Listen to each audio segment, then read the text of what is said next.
mình men $200ជាងហើយក៏មិនមែន$300ជាងដែរ Oppo A6X ចាតម្លៃត្រឹមតែ$139តែប៉ុណ្ណោះ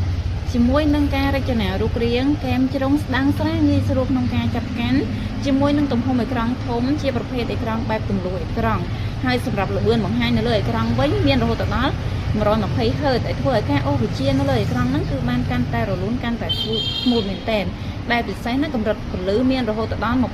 1125 nit ចាគឺកម្រិតពន្លឺភ្លឺច្បាស់មិនថាការមើលនៅក្រោមពន្លឺថ្ងៃទេគឺបានច្បាស់ល្អគឺអត់